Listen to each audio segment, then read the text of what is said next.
So first things first, yeah, don't you hate it when you have, like, not the right adapter to go for the right connector?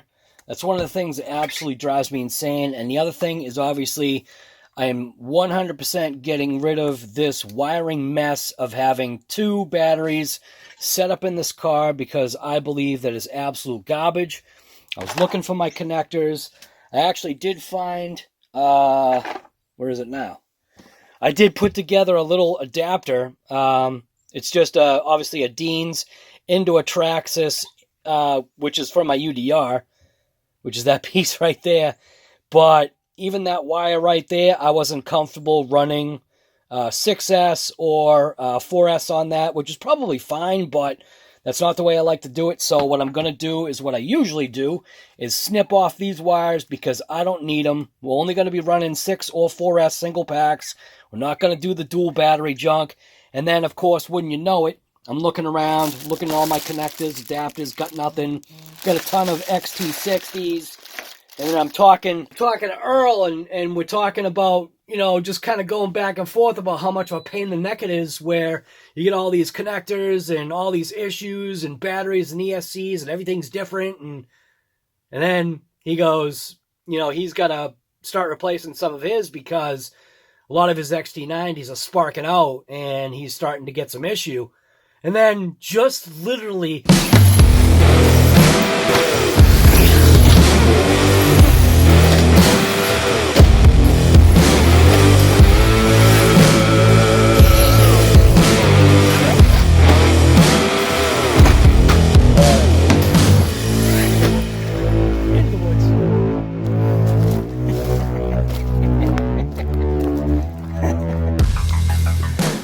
Definitely not afraid to jump it, I will tell you that. Out of the randomness of pulling it out of my hat, I come across this bag right here, which is what? Anti-Spark XT90s that I didn't think that I had any more of. So anyways, first things first, chopping those wires out of here, and I'm just going to record it so you see what I do. We're going to start the Guyfied process of this HoBao VT. Get rid of those double connectors. So this is just the way that I do it, which I know other people do it this way as well. You always take the other side of the connector, you plug it in. That way you're not going to have, because you're working with plastic, right? You're working with a metal connector, and if you don't have the actual other side of the connector in place, what can happen is, as you're soldering either side, the positive or the negative side, you can superheat the plastic, and this connector will actually start to sink down into the plastic. So usually what I do is exactly this, just plug in the other side. Just got to remember what side is positive, what side is negative. Positive side is that flat section. Negative side is the tapered or curved 40, 30, whatever angle thing. So yeah. So now we're gonna solder this connector, or we're gonna solder the connector onto the wire. So I'm gonna put it in my vise, clamp it up, nice and solid, not too tight, but solid enough. I cut back the positive side of the wire. We're not going to use any heat shrink tubing because it does have one of those connectors on there.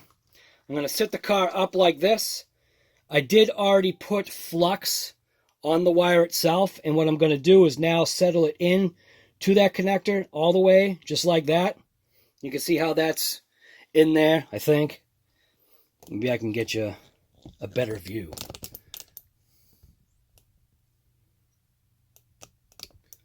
Something along those lines right there. I'm going to try to leave it connected like this so that maybe you can see what I'm doing. So like I said, that's all fluxed.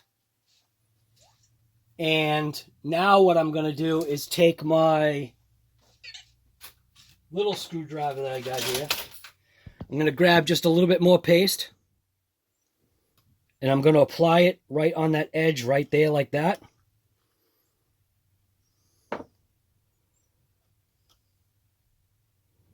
I just use one of these Weller ones, pull trigger.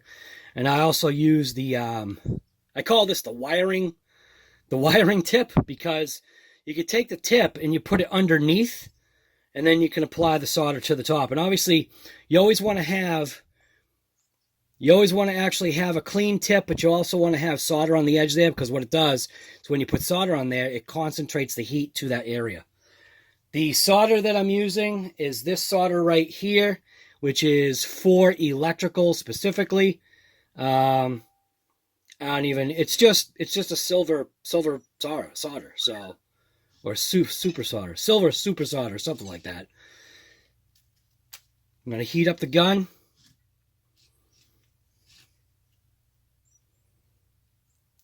See, it's already smoking. Smoking!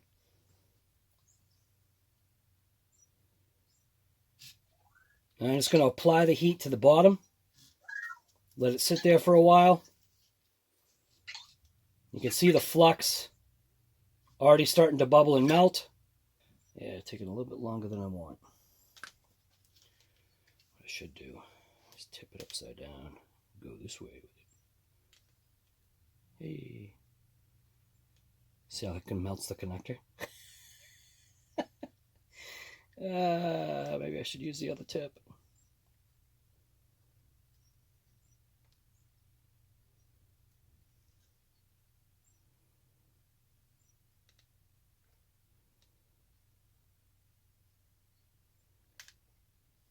I may have to use the other tip.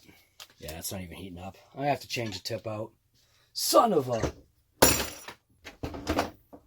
And I actually don't think I have. Well, actually I do. Never mind. I'm going to change out the tip. Tip is now changed out. Hopefully this works better now.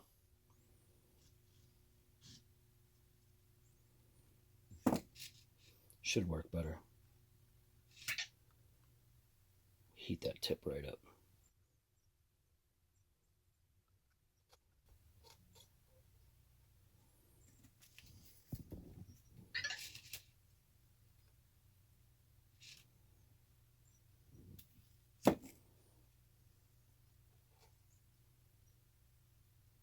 See it bubbling.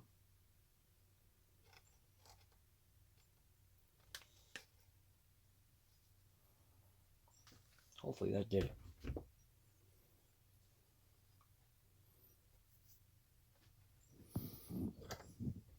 Just gonna undo it real quick. It's nice and hot. Oh yeah. Woo! Boy, that's in there. Alright, so that worked. Yay! Alright, so now what I'm gonna do, I'm gonna focus you out. Now I'm actually gonna cut this end of the wire. Just gonna use my knife here. Be careful of that LiPo battery. Probably shouldn't be doing this with a LiPo battery in there, should I? But, hey, there you go. That's a way to get it out. So I'm going to take this, and I'm going to apply flux onto that wire as well. Just like that. Helps kind of keep it together, too. Give it just the slightest amount of twist.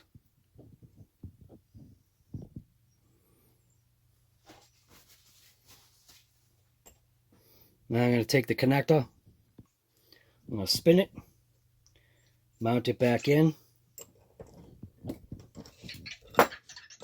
clamp it up, and I'll put a little bit more paste just on this piece here, the way it goes down and inside.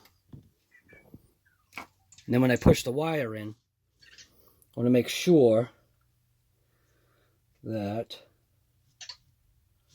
I'm pushing it into the, oops, see, you do stuff on camera and you mess up. There we go. So that's how I want that to be. Now I'm going to bring the car a little bit closer. That's how I want that wire to be, right inside that pocket, just like that. I don't want the car to move, so guess what I could do is take that LiPo battery and back it up against the car.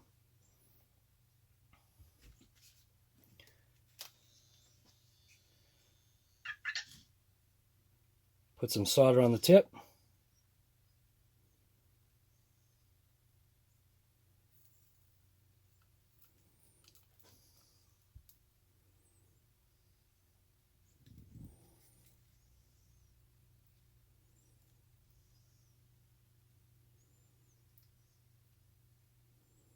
It's going to take a while.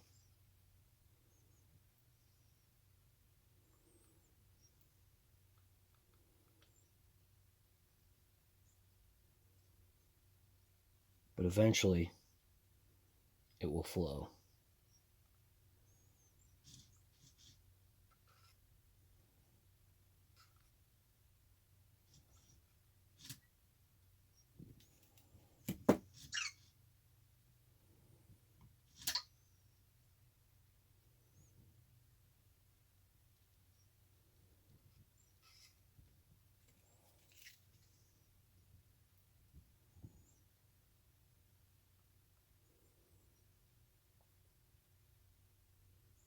See the wire bubbling.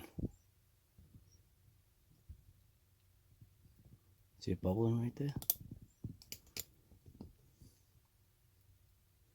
I think you can see it.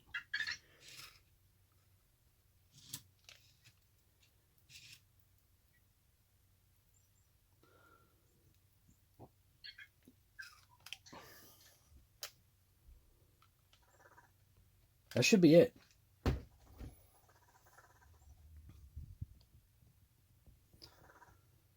All right. Just gonna check it real quick. Make sure it's a good connection.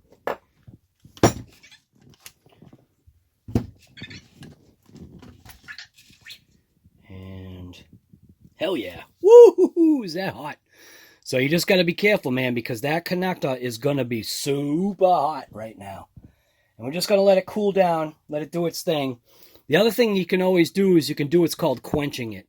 When it comes to something like this, I don't have a problem quenching something that I've heated like this. Copper pipes and stuff like that, no. Depending upon what type of metal you're working with, if you're trying to shrink or if you're trying to manipulate different types of, say, automotive panels, you can use heat and you can quench certain ways. There's certain ways that you can do things to make it so that you can shrink and stretch metal. So, yeah. So we're just gonna, I guess we're just gonna let that air dry. So I'll just stop the video for now. Well, yeah, I'll stop the video for now. So anyways, that's how I do it. So yeah, connector 101, soldering 101, whatever you want to call it. Yeah. All right, so it's only been a couple of minutes, but that's absolutely perfect for that.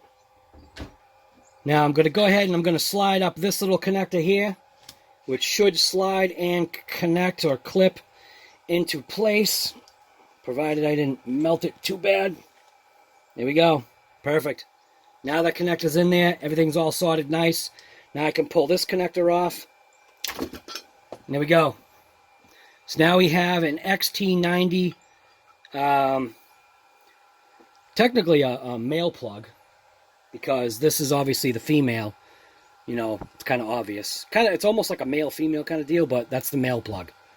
That's the side that you always want on your car. Now, obviously, the battery pack that I'm running is an EC5 connector, which is fine. It still connects into an XT90. Just, I'm not going to recommend it, but it can be done.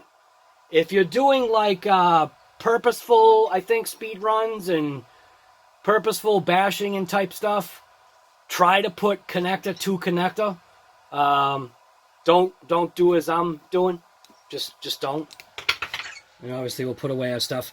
I actually have the GPS plugged in right now. Just giving it a quick charge. For some reason this thing's sitting just discharges, even when it's not on, so I don't know. We'll see. We'll see what happens.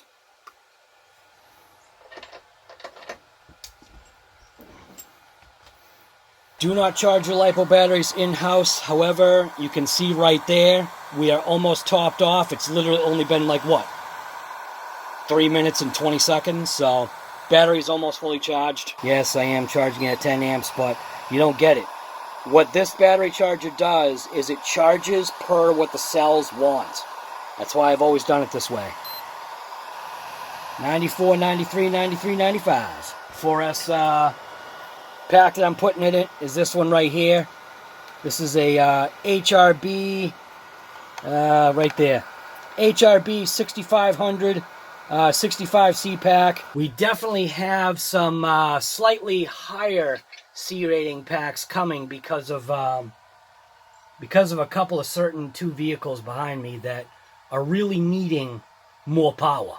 One thing I don't remember about this Sky RC is what if it like stops charging? Like, how do you know when it's done charging? If I unplug it, what will it say? See, when I unplug it, it almost looks like it's like, looks like it's fully charged, but I'll just leave it plugged in anyway.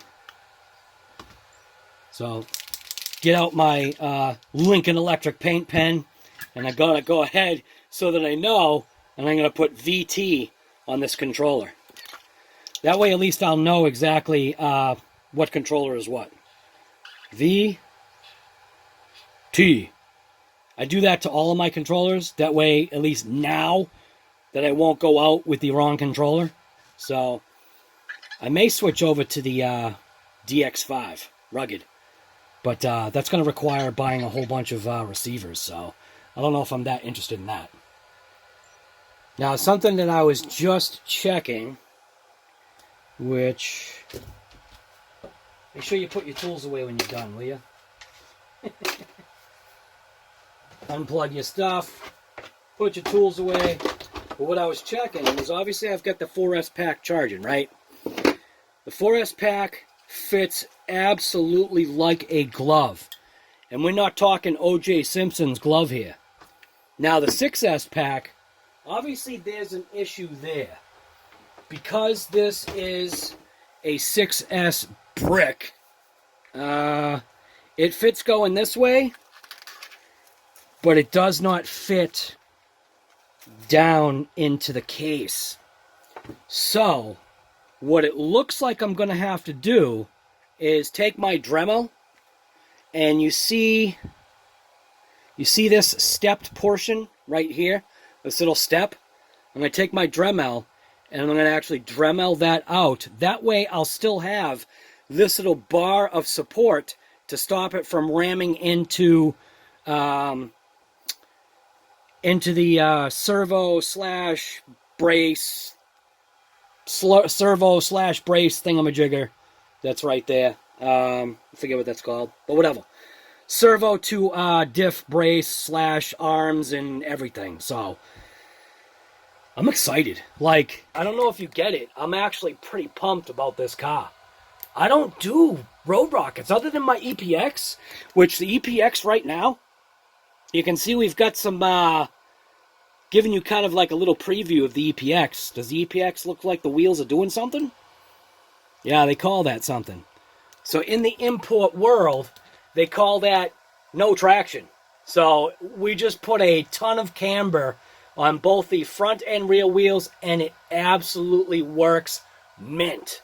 So now, yeah, I got to figure out a body to throw on there too. So, yeah, let's just keep going. So just make sure you put all your stuff away. This is actually a silver solder that I've had for years from a company called Focus. From a company called Focus. What is up, man? Company called Rat Shack. This is actually a rosin core, very light duty silver solder for when I used to do electronic type work. I mean, you want to talk about thin. I mean, look at how thin this stuff is. Alright, well, it's just about ready to beep. We are pretty much at 100% across the board. It's going to beep any second now. Once everything gets to 4.2, it's pretty close. And basically, what I'll do is I'll see you outside. Provided that it doesn't rain. Like, literally, the sun was just out, and now it looks like it's going to be... Now it looks like death clouds are here, so... Yeah, I don't know. I don't even know if we're going to be able to rip this thing now. I'm going to give it a shot, though. You should be glad that I'm checking this right now. I shut off the camera, and I was like, you know what? I should check these wheel nuts. And that wheel was loose. Is this one loose too? Yeah, wow. Loose. Loose. They're cranked now. There we go. All right, so now at least we're not going to have any wheels flying off like someone else I know out there that likes to have wheels fly off for no apparent reason, whether they're bench running or test hitting in a parking lot. We don't want to have any issues like somebody that we know here. Something else while I'm just waiting for that battery to charge up that I wanted to point out, in case you weren't aware. So that screw right there, see how it's a silver? That one. And then when you look on the other side, you've got a black screw. So that means the silver screw, which is on the driver's side, is a reversed thread. So just remember, when you see a silver screw like that, it's not all the time, but at least on this vehicle right here, that indicates reverse thread. Black screw, regular, righty-tighty, lefty-loosey, no sir. We'll just call that a pro tip for today, Tuesday? Or is today Wednesday? Alexa, what day is today? Today is Wednesday, July 1st. All right, pro tip Wednesday. Obviously, something else I'm actually noticing right now, before I take this thing out for a rip, it seems as though I have an excessive amount of camber in the rear that I don't want to go for. So I'm not going for that. So what I'm going to do right now is I'll take you down so I can show you what I'm talking about. That right there, that is an excessive amount of camber. You can see on the front wheel, with the front wheels lined up, front wheel has a slight amount of camber to it, but that rear wheel, oh my God. Yeah, I don't think we need to have that much camber.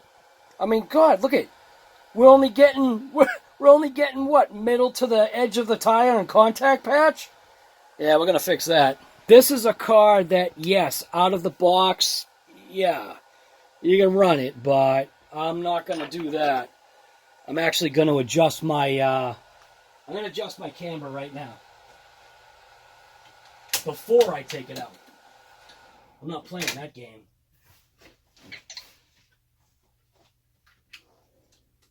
If I can find my special camber tool. So here's my special camber tool right here. So, yeah. So that's what we're looking at for degrees of camber out of the box. Holy crap! Like I said, I'm not going for that. I'm gonna change that right now. I'm gonna fix it up.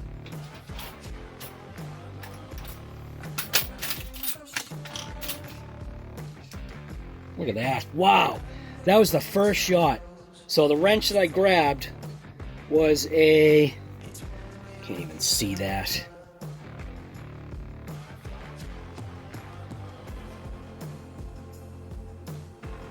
Can't even read it. I think it's a 15/64. Oh, sorry. 7/32, because 7/32 is that side. So I am going to adjust the camber out of that. That's like way too much, in my opinion. Wow. Which way is this going? Boy, that's tight. I think I'm going the right way. Damn, that is some tightness right there.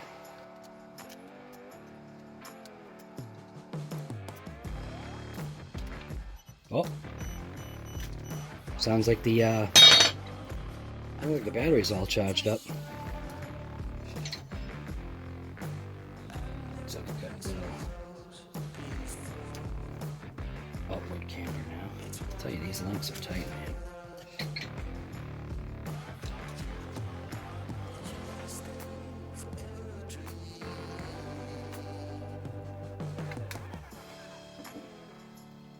Now that's absolutely flat, which I want to get rid of a little bit of that. Just a little bit, though.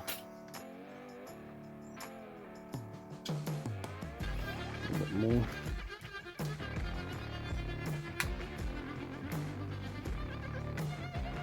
Yeah, I think I'm satisfied with that. So what I'm going to do is I'm going to match up this side to the other side. So you can see we've got a slight amount right now. And then obviously as it takes off, it increases a little bit. And I think we're good there. Perfect. Do the same thing to the other side.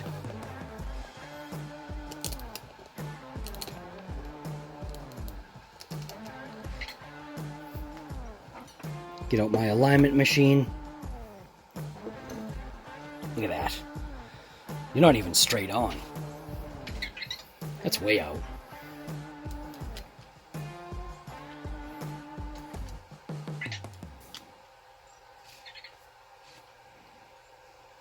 Am I going the wrong way?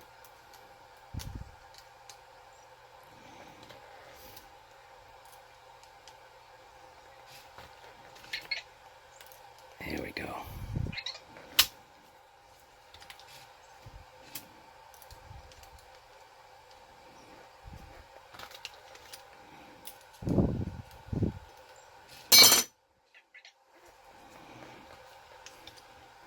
Doing things in tight quarters there.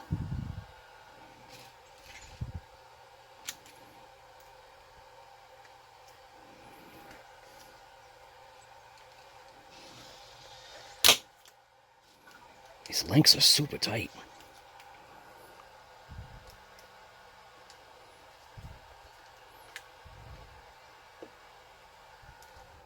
Break them in a little bit.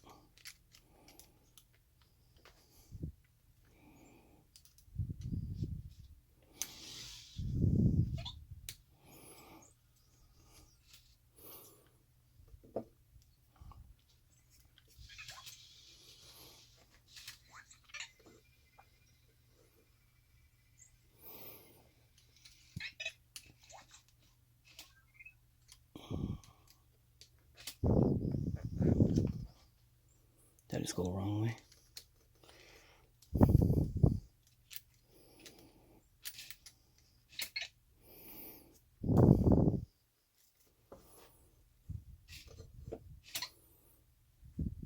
I think that's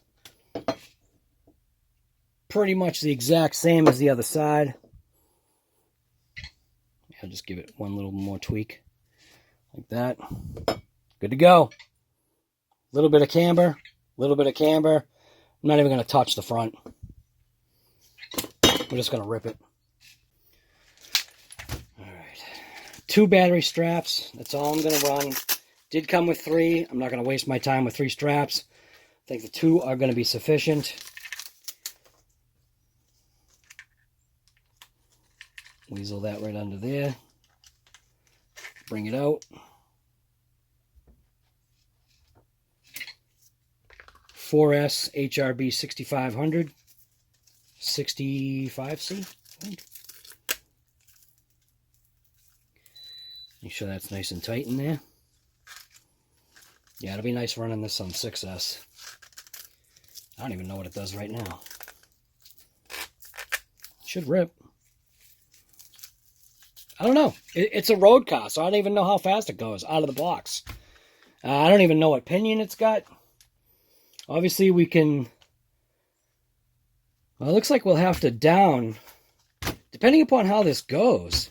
It looks like we might have to down the spur gear, because the pinion looks like it's like not maxed out, but man, with the way those screws look right there. Yeah, focus in. See what the way those screws are looking right there?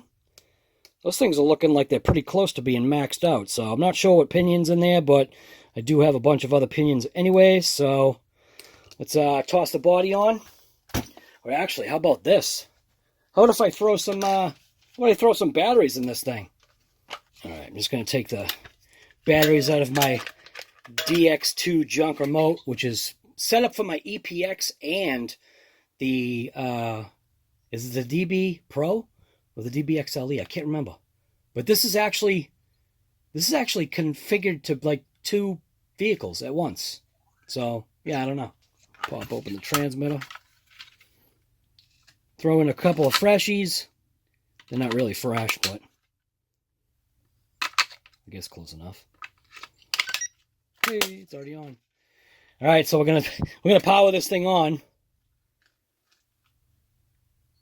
Oh, how about if I plug it in? 1, 2, 3, 4. Steering already looks centered. I'm scared.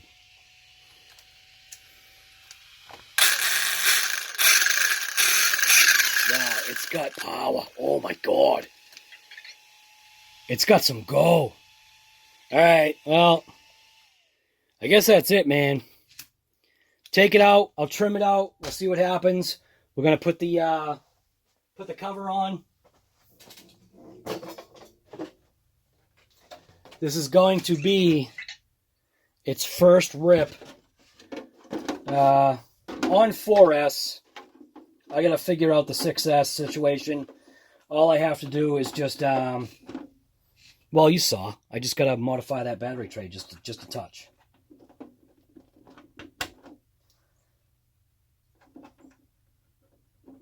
I'm excited and nervous at the same time because I don't want to wreck this thing. That's my biggest thing. I don't want to break it. It's a thing of beauty here.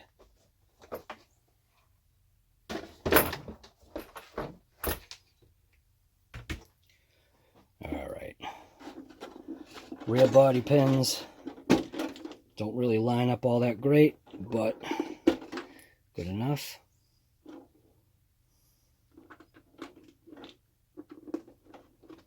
Yeah, I was thinking about putting the GoPro on there. I don't think I'm going to crash it. But it will give me some speed. You know? Give me some speed runs or something? I don't know. We'll see. You know what? Actually, I can't because I know this isn't charged. Watch.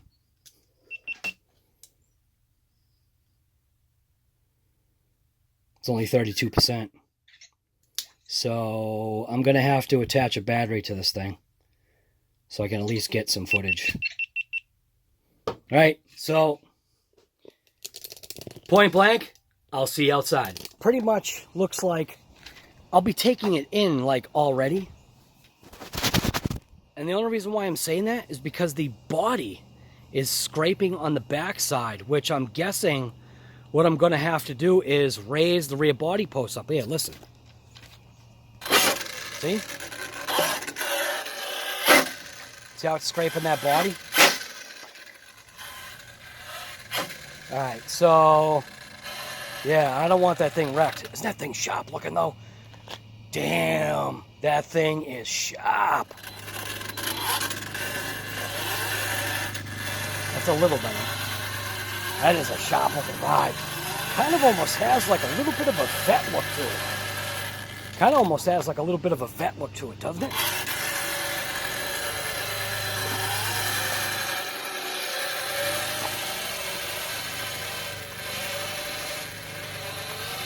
Sounds like a monster. Doesn't it?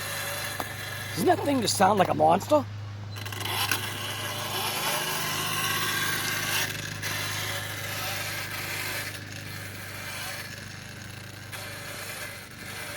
So low, I think. I have to go sideways.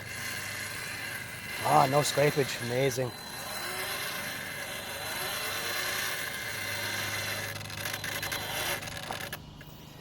Alright. Let's see where we are here on the GPS.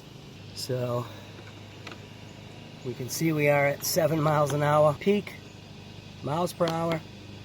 Record. It's at 0.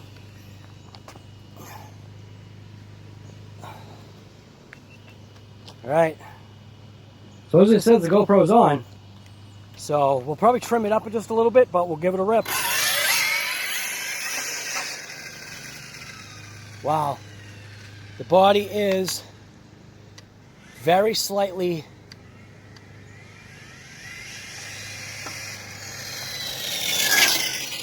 wow, that thing is fast. And that's only on 4S. That's slow, actually.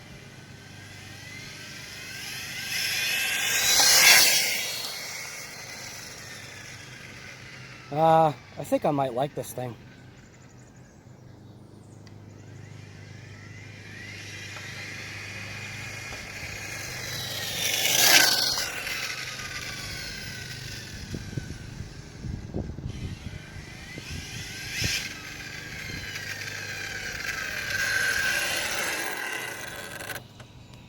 So on 4S, we're at, come on, stop focusing on the reflection. 4S, we're at 40. Now, I know that that's where it should be at. So we'll zero it out again. We'll give it just another rip. I really don't expect it to be any faster than that, to be quite honest with you. But it's got a heck of a lot more in it than just that. It has so much torque, like it almost like wants to do a wheelie. You know, wheelie bar.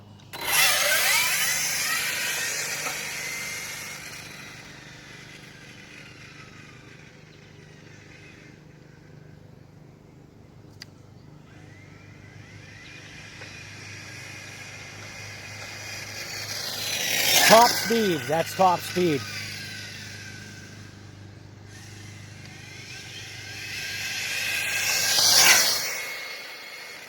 Wow. Oh my God.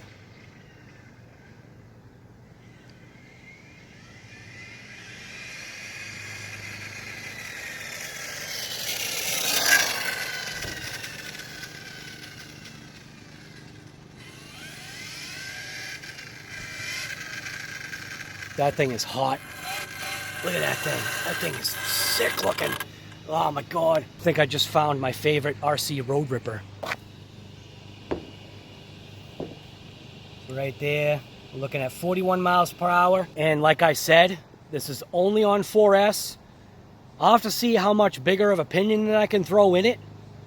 But it's got a heck of a lot of torque just on 4S. 41 miles per hour on 4S, out of the box. That's it. RC Guy Garage, I'm out. You should just get out there and do what? What do I always say? Just get out there and what? Just get out there and rip it.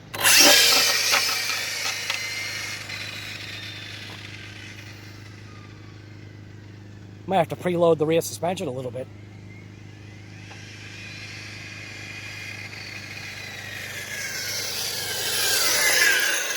Oh.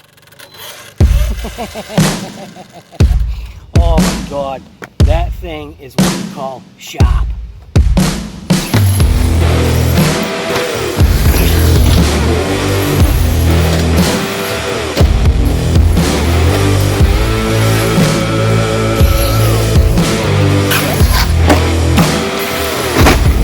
Oh! Into the woods.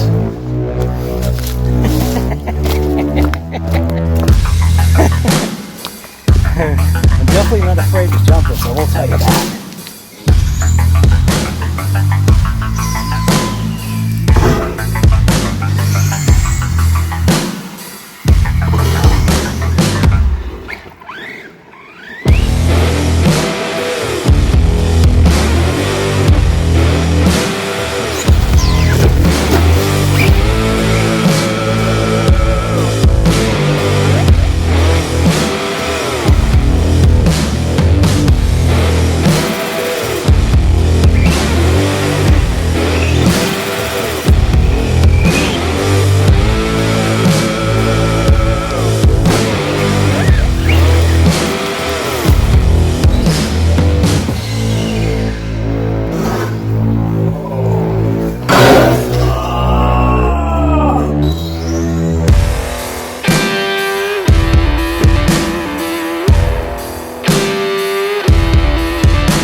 saw that, right?